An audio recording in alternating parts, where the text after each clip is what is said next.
Hello students, आज हम start करने जा रहे हैं एक नया चैप्टर नंबर 1 जिसका नाम है रियल नंबर्स। हिंदी में बोला गया है इसको वास्तविक संख्याएं। तो चैप्टर स्टार्ट करने के पहले मैं सिंपली आपको बोल दूं कि रियल नंबर्स क्या है।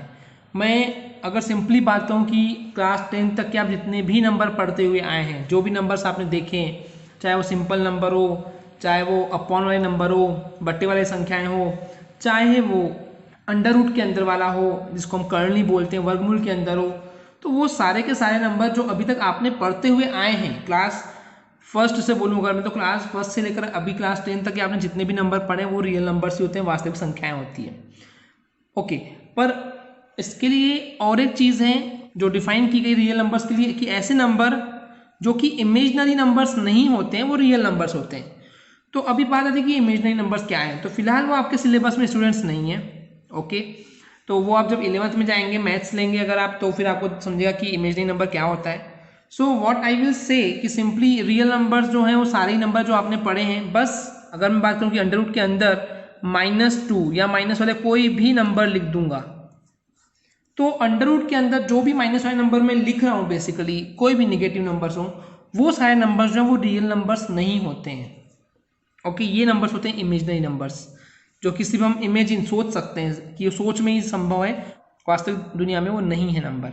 ओके स्टूडेंट्स, आई होप आपको क्लियर हो गया रियल नंबर्स क्या है। वो सारे नंबर्स जो आप अभी तक पढ़ते आ रहे हैं और जो ऐसे नंबर्स इमेजनरी नंबर्स नहीं होते हैं वो रियल नंबर्स होते हैं। चलिए आज का पहला टॉपिक स्टार्ट करते हैं। उसमें है पहला topic Euclid's division lemma, Hindi में है यूक्लिड विभाजन प्रमेयिका। क्या होता है ये स्टूडेंट्स एक्चुअली, और उसी के आगे एक और टॉपिक है यूक्लिड डिवीजन एल्गोरिदम, यूक्लिड विभाजन एल्गोरिदम। ये दोनों टॉपिक एक ही नहीं है स्टूडेंट्स, यूक्लिड्स डिवीजन लेमा अलग टॉपिक है एंड यूक्लिड्स डिवीजन एल्गोरिदम अलग है, पर मैंने दोनों को साथ में इसलिए लिखा हूं कि सब एक कंसेप्ट है जो कि एग्जाम में कभी भी नहीं आता है। ओके, तो मैं पहले डिफरेंस बता दूं कि लेमा और एल्गोरिदम, प्रमेयिका और एल्गोरिदम में अंतर क्या है। लेमा यानी क्या होता है कि लेमा यानी होता है कि ऐसे स्टेटमेंट जो पहले से प्रूव किए गए हैं, जो पहले से सिद्ध किए गए हैं। ओके, ऐसे वाक्य जो पहले से सिद्ध किए जा चुके हैं, अब जो पहले से प्रूव किए गए स्टेटमेंट्स हैं उनका यूज कर रहे हैं हम किन्हीं दूसरे अदर स्टेटमेंट्स को प्रूव करने के लिए, उसको हम बोलते हैं लेमा। ओके, तो दो चीजें स्टूडेंट्स, एक ऐसे स्टेटमेंट जो पहले से प्रूव कर दिए गए हैं, साइंटिस्ट लोगों ने प्रूव कर दिए, मैथमेटिशियन ने प्रूव कर दिए हैं, उनका यूज करके अगर हम दूसरे स्टेटमेंट्स को प्रूव कर रहे हैं तो उसको बोलते हैं हम लेमा। ओके, सेकेंड वर्ड है एल्गोरिदम। एल्गोरिदम क्या होता है कि कोई भी प्रॉब्लम है उसका स्टेप बाय स्टेप अगर हम सॉल्यूशन निकालते हैं, that is very important, step by step, step 1 step 2 step 3, जैसे कि हम मैथ्स में करते हैं, राइट। तो स्टेप बाय स्टेप अगर हम उसका सॉल्यूशन निकाल रहे हैं, ओके, उसको हम बोलते हैं एल्गोरिदम। ओके स्टूडेंट्स, दोनों वर्ड क्लियर हो गए होंगे। So now coming to the point, इस पॉइंट के अंदर हमको एक फॉर्मूला पढ़ना है, that is A is equal to B Q plus R. ये फॉर्मूला आपको याद हो जाना चाहिए। अगर आप चैप्टर 1 से डील कर रहे हैं तो चैप्टर 1 इस फॉर्मूले के बिना पॉसिबल नहीं है। ओके स्टूडेंट्स, चलिए समझते हैं अब ये ए क्या है, बी क्या है, क्यू क्या है एंड आर क्या है। वैसे मैं बोलूँ तो आप ये सब चीज़ें पढ़ के आए हैं, प्रीवियस क्लासेस में आपने 7th से पढ़ते हुए आए हैं ये। तो चलिए मैं आपको एक कुछ सीधा सा कंसेप्ट बताता हूँ क्या क्या है। अगर मैं एक सिंपली डिवाइड करता हूँ, सपोज कीजिए 2 से मैं डिवाइड कर रहा हूँ 5 को। ओके स्टूडेंट्स, अब मैं 2 से 5 को डिवाइड करने जा रहा हूँ, तो जब डिवाइड करूँगा तो 2 2 हो जाएगा 4। ओके, माइनस करूँगा तो रिमाइंडर बच जाएगा हमारे पास 1। तो यहाँ पे जो a है बेसिकली जिसको हम डिवाइड कर रहे हैं, जिसको हम डिवाइड कर रहे हैं वो होता है हमारा a। ओके स्टूडेंट्स, इंग्लिश में इसको बोलते हैं डिविडेंड, हिंदी में बोलते हैं इसको भाज्य। अब जिससे हम डिवाइड कर रहे हैं, ओके, जिससे हम बेसिकली डिवाइड कर रहे हैं उसको हम बोलते हैं बी। ओके स्टूडेंट्स, इंग्लिश में बोला गया इसको डिविजर और हिंदी में बोला गया इसको भाजक। अब जो आंसर आता है स्टूडेंट्स हमारा, ओके, तो आंसर को हम बोलते हैं क्यू। तो बेसिकली क्यू का फुल फॉर्म होता है कोशेंट, जो आंसर मिलता है, और हिंदी में बोला गया है भागफल, और जो यह आखिरी में रिमाइंडर बचता है, ओके, हिंदी में बोलते हैं इसको शेषफल। तो ए क्या है जिसको हम डिवाइड करते हैं, बी क्या है जिससे हम डिवाइड करते हैं, सी लिसन केयरफुली, ए जिसको हम डिवाइड करते हैं, बी जिससे हम डिवाइड करते हैं, क्यू जो हमारा आंसर आता है, और आर जो आखिरी में रिमाइंडर बच जाता है, जो शेषफल बच जाता है। Okay students, this was the very important to understand. Okay, अब इसी का यूज आप ऐसे भी कर सकते हैं कि आप चेक कर सकते हैं कि क्यों आपने डिवाइड किए हैं, क्या आपने डिवाइड सही किए हैं क्या। वो कैसे चेक करते हैं, इस फॉर्मूले की हेल्प से। चलिए देखते हैं। मेरे पास फॉर्मूला था a is equal to B cube plus R. Okay students, a क्या है यहाँ पे basically, that is 5 is equal to B कितना है 2, क्यू कितना है 2, प्लस आर कितना है 1।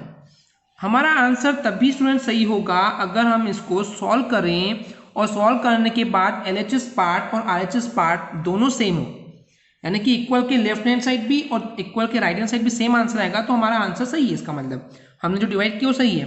तो 5 को तो कुछ कर नहीं सकते, 5 एज रहेगा, 2 2 ज़ा 4 and plus 1 and that will be 5 is equal to 5, यानी कि हमारा जो आंसर था यहाँ पे LHS is equal to RHS आ गया है। ओके स्टूडेंट्स, तो बेसिकली हमने जो डिवाइड किए थे वो सही था। जस्ट कंसेप्ट है ये, और कुछ भी नहीं है। ये आपको सिर्फ इस चैप्टर का कंसेप्ट बताया गया कि यूक्लिड्स डिवीजन लेमा क्या होता है, कैसे डिवाइड करते हैं और क्या होता है। That is only one thing, a is equal to P Q plus R. ये फॉर्मूला बहुत ज़्यादा इंपॉर्टेंट है, आपको याद होना चाहिए। आगे बढ़ने से पहले मैं स्टूडेंट्स आपसे एक बात कहना चाहूँगा, अगर आपको हमारी वीडियो से कुछ भी सीखने मिलता है या नॉलेज मिलता है तो प्लीज़ हमारे चैनल को सब्सक्राइब कीजिए, वीडियो को लाइक जरूर करें। चलिए देखते हैं आज का next concept. Next concept students की इस यूक्लिड्स डिवीजन लेमा या यूक्लिड्स डिवीजन एल्गोरिथम का यूज कहाँ होता है। ओके, इसका यूज होता है HCF फाइंड करने के लिए। ओके स्टूडेंट्स, इसका जो यूज होता है बेसिकली वो होता है HCF। सबको पता होगा HCF क्या है, that is highest common factor, ये निकालने के लिए। ओके, HCF क्या होता है, सब आप बचपन से पढ़ते हुए आए हैं। अगर इसी को और दूसरे टर्म से पूछ ले कि सपोज वो बोल दे क्वेश्चन में एग्जाम में कि GCD, तो इसका उपयोग जो है वो GCD निकालने के लिए भी होता है। No, what is a GCD, इसका फुल फॉर्म है ग्रेटेस्ट कॉमन डिवीजर। एक्चुअली ये दोनों टर्म्स एक ही है, जो HCF होता है वही GCD होता है, बस उसके लिए एक नया टर्म्स आ गया है।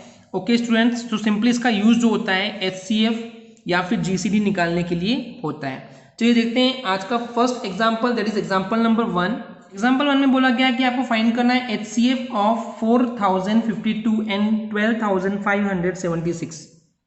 ओके स्टूडेंट्स, तो आपको बेसिकली HCF निकालना है, पर HCF जैसे अभी तक आप निकालते आए हैं वैसे निकालने से मना किया है। इसने बोला है कि आपको यूज करना है यूक्लिड डिवीजन एल्गोरिथम, यूक्लिड विभाजन एल्गोरिथम। अब ये निकालते कैसे हैं, कैसे लिखते हैं, दैट इज अ क्वेश्चन। तो पहले मैं आपको वो चीज़ सिखाऊंगा जो कि आपको रफली एक आइडिया मिल जाएगा, और रफली आपको एग्जाम में भी मैं करने बोलूँगा। ओके, रफली करते क्या है, अब इसको निकालते कैसे हैं, सिंपली आप देखेंगे एक नई मेथड सीख रहे हैं आप कि हमको इन दो नंबर्स का बेसिकली HCF निकालना है, राइट। इसमें से जो छोटा नंबर है दैट इज 4052, छोटे नंबर से बड़े नंबर को हम डिवाइड करेंगे। ओके स्टूडेंट्स, चलिए डिवाइड करते हैं। 4052, ये मैं रफ कर रहा हूँ। ओके, इसका भी फाइनल सॉल्यूशन पे हम आएंगे।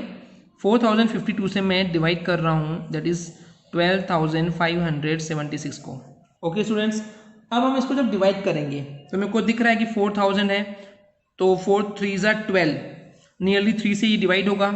तो 3 से जब मैं डिवाइड होगा तो देखते हैं क्या होगा।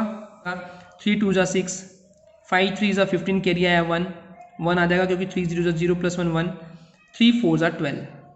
ओके स्टूडेंट्स, माइनस करेंगे 6 minus 6 0, 7 minus 5 2, 5 minus 1 4। Okay students, अब आपको यहाँ पे दिख रहा है कि पहली कंडीशन है कि आपने डिवाइड किए थे, इसको डिवाइड किए 4052 से, आंसर क्वेश्चन जो है आपका 3 आया एंड 420 आपका रिमाइंडर आया। अब इस रिमाइंडर से स्टूडेंट्स हम क्या करेंगे, जिसको हमने पहले यूज किए थे डिवाइड करने के लिए उसको डिवाइड करेंगे, यानी कि 420 से डिवाइड करेंगे 4052 को। ओके स्टूडेंट्स, क्लियर हो गया। तो अब सिंपली हम इसको डिवाइड करेंगे 420 से, तो नियरली 9 टाइम्स टेबल जाएगी, क्योंकि अगर 10 बार पढ़ूंगा तो ये 4200 हो जाएगा। तो 9 बार पढ़ के देखते हैं। 9 0 ज़ा 0, 9 2 ज़ा 18 कैरी आया 1, 9 4 ज़ा 36 and plus 1। 37। Okay students, minus करेंगे इसको, 2 माइनस 0 2 हो जाएगा, 5 माइनस 8 तो 15 माइनस 8 तो हो जाएगा ये बेसिकली 7। यहाँ हो गया 9, 9 माइनस 7 2 हो जाएगा, एंड 3 माइनस 3 0 हो जाएगा। अब हमारे पास 272 बचा है। ओके स्टूडेंट्स, अब जो रिमाइंडर बचा है, जो शेषफल बचा है, उससे इसको डिवाइड करेंगे।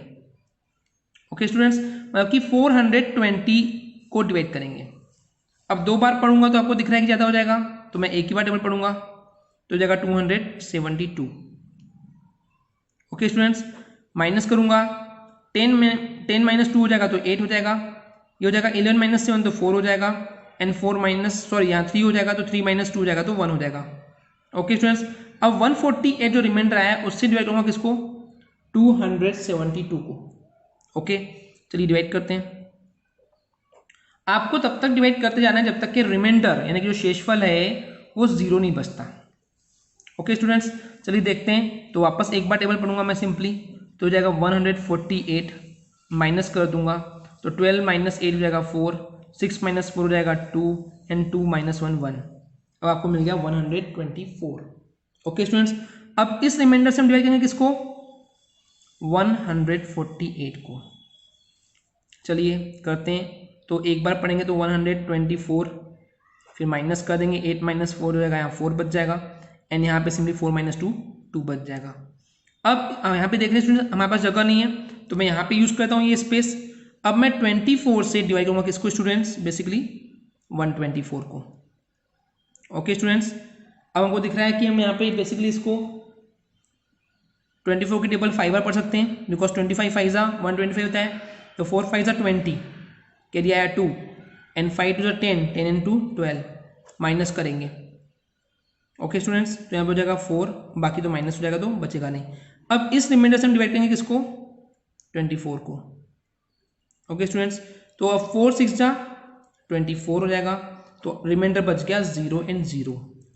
तो ऐसा कौन सा नंबर था जिसने सक्सेसफुली डिवाइड कर दिया, जिसने पूरा पूरा डिवाइड किया, वो नंबर है 4। वो नंबर क्या है, 4 ऐसा नंबर है जिसने पूरा पूरा डिवाइड करके रिमाइंडर 0 दिया है। इसका मतलब जो HCF होगा वो हमारा कितना होगा students, that is 4। I hope आपको ये पूरी प्रोसीजर क्लियर हो गई होगी। ओके स्टूडेंट्स, तो अब बात है कि ये हमको एग्जाम में ऐसे नहीं लिखना है इस क्वेश्चन को, ये तो एक रफली आपको करना ही है। कारण ये है कि आप चाहें तो बिना इसको ऐसे डिवाइड किए भी सॉल्व कर सकते हैं, बट एग्जाम में अगर आप ऐसे डायरेक्टली करने जाएंगे तो आपसे मिस्टेक हो सकती है। ओके स्टूडेंट्स, तो अब बात करते हैं कि एग्जाम में लिखना कैसे है। ओके, अब मैं आपको इसी रफ प्रोसीजर को दिखाते हुए आपको बताऊंगा कि हम फेयर में कैसे लिखेंगे। सबसे पहली लाइन लिखेंगे बाय, यहां से हमारा सॉल्यूशन स्टार्ट हो गया students. Okay, by using Euclid's division. अब क्वेश्चन में अगर एल्गोरिदम देगा तो एल्गोरिदम लिखेंगे, लेमा बोलेगा तो लेमा लिखेंगे। फिलहाल मैं लिख रहा हूं एल्गोरिदम। अभी क्या होता है, that is A is equal to B Q plus R. अभी थोड़ी देर पहले मैंने आपको फॉर्मूला बताया था। ओके स्टूडेंट्स, अब आपको बस ये यूज करना है। तो हम कैसे करेंगे, स्टेप 1 में, स्टेप 1 जो होगी वो ये होगा बेसिकली कि ए क्या, जिसको हम डिवाइड करते हैं तो क्या था वो 12,576 इक्वल के नीचे इक्वल लिखेंगे। बी क्या था जिससे हम डिवाइड कर रहे हैं, दैट इज 4052, तो लिखेंगे 4052 इनटू क्यू कितना आया, क्यू आया 3 प्लस आर कितना आया था 420। ये थी पहली step students. I hope clear हो गया होगा। आगे देखते हैं। अब सेकेंड स्टेप देखिए स्टूडेंट्स, वापस से हम वही लिखेंगे ए। अब हमने यहाँ डिवाइड किए थे 4052 को, तो अब ए क्या हो जाएगा, बेसिकली जो यहाँ वाला हिस्सा है वो हम इधर लिख देंगे, दैट इज 4052 को डिवाइड किए। उस समय बी कितना था जिससे डिवाइड किए, दैट इज 420। तो क्वेश्चन कितना था उस समय, दैट इज 9, और रिमाइंडर कितना आया था 272। ओके स्टूडेंट्स, आगे बढ़ते हैं। अगले बार हमने डिवाइड किए थे 420 को, तो ए हो जाएगा, डिवाइड किए थे 272 से, तो यहाँ जाएगा 272 इनटू आंसर कितना आया था, दैट इज 1, और रिमाइंडर कितना बचा था स्टूडेंट्स, उस समय था 148। ओके, आगे देखते हैं। उसके बाद हमने 272 को डिवाइड किए तो हो जाएगा ए, डिवाइड किए थे 148 से, तो वो आ जाएगा यहाँ पे, इनटू कितने बार किए थे, बेसिकली 1 बार किए थे, और रिमाइंडर कितना आया था 124। ओके स्टूडेंट्स, अगले बार क्या किया हमने, फिर अब डिवाइड किए थे 100, अगले बार डिवाइड किए थे फिर हमने 148 को, तो हो जाएगा ए, बी क्या हो जाएगा 124, कितने बार किए थे 1 बार, तो 1 आ जाएगा, प्लस रिमाइंडर कितना बचा था 24, तो आ जाएगा 24। उसके बाद आप देख रहे हैं फिर डिवाइड किए थे हमने 124 को, तो लिख देंगे 124 इज इक्वल टू, किससे डिवाइड किए थे 24 से, तो आ जाएगा 24। कितने बार किए थे डिवाइड, दैट इज 5 टाइम्स पर द टेबल, तो 5, प्लस रिमाइंडर कितना आया था, दैट इज 4। ओके, फिर हमने डिवाइड किए थे 24 को, तो लिखेंगे 24, किससे डिवाइड किए थे, दैट इज 4, कितने बार डिवाइड किए थे, दैट इज 6, प्लस रिमाइंडर कितना बचा 0। तो जब तक हमको यहाँ पे 0 नहीं मिलता है स्टूडेंट्स लास्ट में, तब तक के हमको ये डिवाइड करना है और आपको इस तरीके से एग्जाम में लिखना है। तो किस तरीके से हमने इस Euclid division algorithm A is equal to B Q plus R का यूज किया, ये आपको समझना बहुत जरूरी है, क्योंकि एग्जाम में इसके ऊपर क्वेश्चन आता ही है, बोर्ड एग्जाम का सबसे फेवरेट क्वेश्चन है ये। ओके स्टूडेंट्स, आई होप आपको क्लियर हो गया होगा। इसके नीचे सबसे लास्ट में सिर्फ एक ही लाइन लिखेंगे और वो लिखेंगे since the remainder has now become 0, has now become 0, so our procedure stops. The divisor at that stage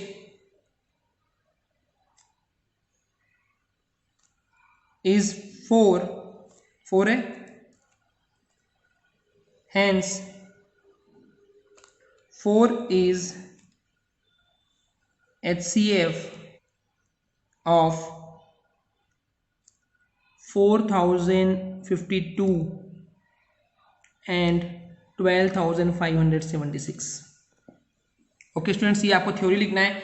वापस मैं इसको समझा भी देता हूँ, हिंदी वाले भी ध्यान से सुनेंगे। द रिमाइंडर यानी जो शेषफल जो आखिरी में बच रहा है, हैज नाउ बिकम 0, अब वो 0 हो गया है। सो अवर प्रोसीजर स्टॉप्स, अब जो हम प्रोसीजर कर रहे थे बेसिकली वो हम स्टॉप कर देंगे। The divisor at the stage, उस स्टेज पे जो डिवीजर था जिससे हम डिवाइड कर रहे थे वो था 4। Okay students, hence 4 is HCF of, तो जो HCF हो जाएगा वो 4 हो जाएगा। ओके स्टूडेंट्स, आई होप आपको क्लियर हो गया होगा। चलिए देखते हैं next example, that is example number 4। Example 4 में बोला गया है कि अ स्वीट सेलर हैज 420 काजू बर्फी एंड 130 बादाम बर्फी। एक मिठाई बेचने वाले की दुकान है और उसके पास 420 420 जो है वो काजू की बर्फियां हैं और 130 जो है वो बादाम की बर्फियां हैं। Okay, she wants to stack them in such a way that each stack has the same number. अब देखिए, सपोज कीजिए मिठाई की ट्रे है, अब मिठाइयों में आपको एक के ऊपर एक मिठाई रखते हैं। ओके स्टूडेंट्स, तो ट्रे में एक मिठाई, उसके ऊपर एक और, उसके ऊपर एक और, उसके ऊपर ऐसे लगाते जाते हैं, उसको बोलते हैं हम स्टेक बोलते हैं। ठीक है, उसका ढेर लगाना है बेसिकली। ओके, और तो हम चाह रहे हैं कि जो जितने भी सारी मिठाई हम लगा रहे हैं वहां पे सभी में इक्वल नंबर ऑफ होना चाहिए। अगर सपोज कीजिए मैं एक ट्रे में 50 पीस लगा रहा हूं, तो 50 के ऊपर सबके ऊपर 5 यानी कि सबकी हाइट सेम होनी चाहिए। ओके, तो वही बोल रहा है कि सारे स्टेक में सेम नंबर होने चाहिए। And they take up the least area of the tray, और जो मिठाइयां हैं वो उस ट्रे का कम हिस्सा लेना चाहिए। लीस्ट यानी कम हिस्सा एरिया ले। Okay, what is the number of that can be placed in each stack for this purpose. Okay, तो क्वेश्चन बोला कि कितने नंबर ऑफ जो बर्फियां हैं वो एक स्टेक में लगाना चाहिए।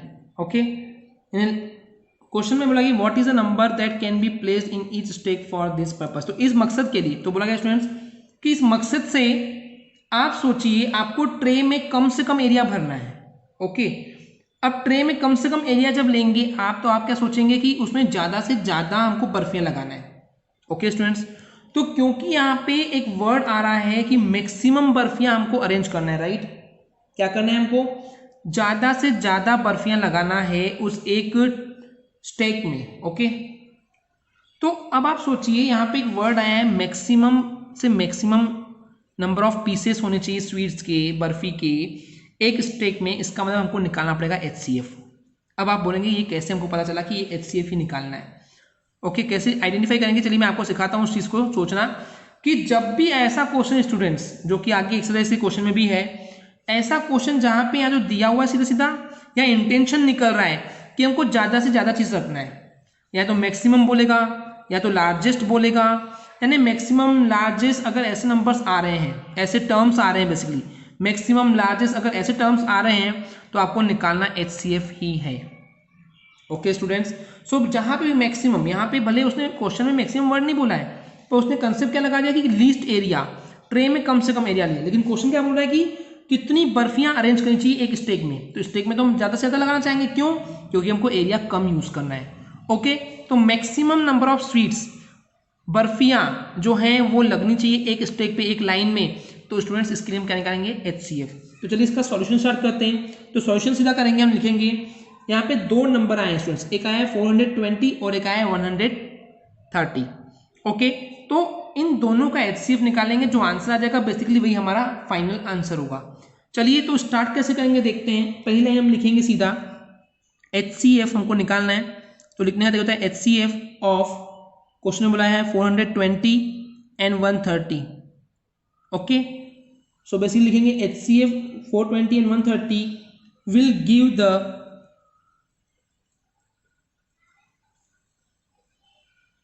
मैक्सिमम नंबर ऑफ बर्फी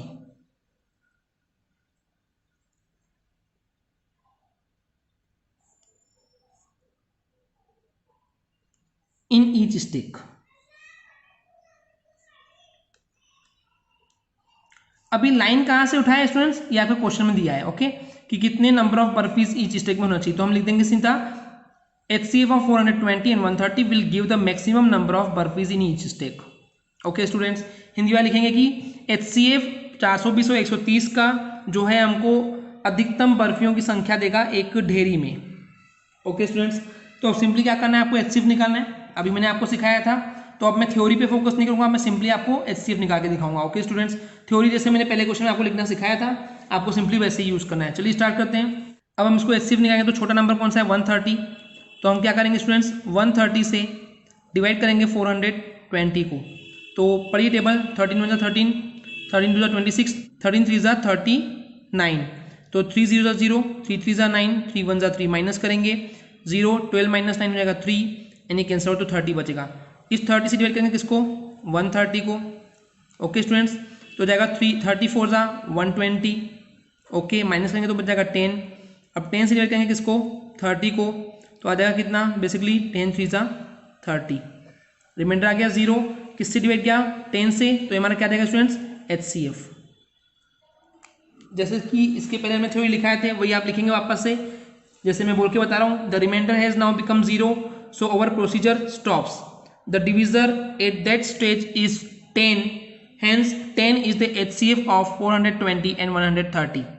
अब इसको यूक्लिड डिवीजन एल्गोरिथम में कैसे लिखेंगे, चलिए दिखाता हूँ मैं। सपोज कीजिए हमारी A is equal to BQ plus R जो है वो यूक्लिड डिवीजन एल्गोरिथम है। तो A जो है पहले 420 था basically, is equal to B कितना है? 130। जो क्वोशिएंट आया वो 3 आया और रिमाइंडर बचा 30। नेक्स्ट स्टेज में 130 को हमने डिवाइड किए, 30 से डिवाइड किए, क्वोशिएंट 4 आया, रिमाइंडर बचा 10। नेक्स्ट टाइम बचा, हम 30 को डिवाइड कर रहे हैं, 10 से कर रहे हैं, 3 बार टेबल पढ़े एंड रिमाइंडर बच गया 0।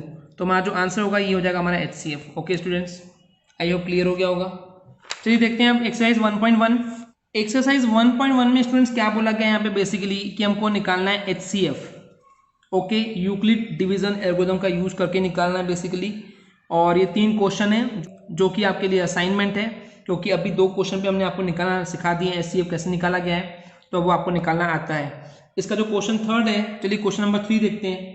इस क्वेश्चन 3 क्वेश्चन से मैं क्वेश्चन को समझाऊंगा, निकालना तो इसमें भी HCF है, तो आप अगेन वैसी थ्योरी लिखेंगे जैसे कि अभी हमने बताए थे। क्वेश्चन बोला गया कि an army contingent of 616 members is to march behind an army band of 32 members in a parade. एक परेड चल रही है, परेड में 32 मेंबर्स थे। ओके स्टूडेंट्स, उसी 32 मेंबर्स में हमको और आर्मी के कुछ मेंबर्स मिले जो कि 616 है। तो बेसिकली इन दोनों स्टूडेंट्स को अब एक ही परेड में, एक ही मार्च में चलाना है। तो लिखा गया है द टू ग्रुप्स, इन दोनों ग्रुप्स को to march in the same number of column. अब इन दोनों को मिलकर ऐसे चलना है कि दोनों जो हैं, दोनों के जो कॉलम लग रहे हैं, जितनी लाइन लग रही है, कॉलम मतलब जैसे आप प्रेयर करते हैं स्कूल में जाने से तो लाइन लगाते हैं, कॉलम लगाते हैं, तो उस कॉलम की बात कर रहा है। तो जो कॉलम होंगे सेम होने चाहिए। So what is the maximum number of columns in which they can march. तो मैक्सिमम, अब देख रहे हैं क्वेश्चन, आप यहाँ पे देख पा रहे हैं कि मैक्सिमम वर्ड आया, मैक्सिमम मतलब क्या हो जाएगा HCF, सीधा सीधा क्वेश्चन आ गया। तो कितने maximum number of column in which they can march, तो कितनी कॉलम्स में, मैक्सिमम नंबर ऑफ कॉलम्स में वो मार्च यानी कि परेड कर सकते हैं। ओके स्टूडेंट्स, तो जैसे कि अभी हमने आपको दिखाया था कि स्टार्टिंग कैसे करेंगे थ्योरी वाले प्रॉब्लम में, तो आप लिखेंगे HCF of 616 and 32 will give the maximum number of column in which they can march। और सिंपली उसके बाद आपको रफली पहले HCF निकालना है और फिर उसको by using Euclid division lemma या एल्गोरिथम का यूज करके आपको लिखना है। सिंपली आपको बताना है कि HCF क्या है। ओके स्टूडेंट्स, आज के लिए इतना ही, मिलते हैं नेक्स्ट सेशन में। Thank you.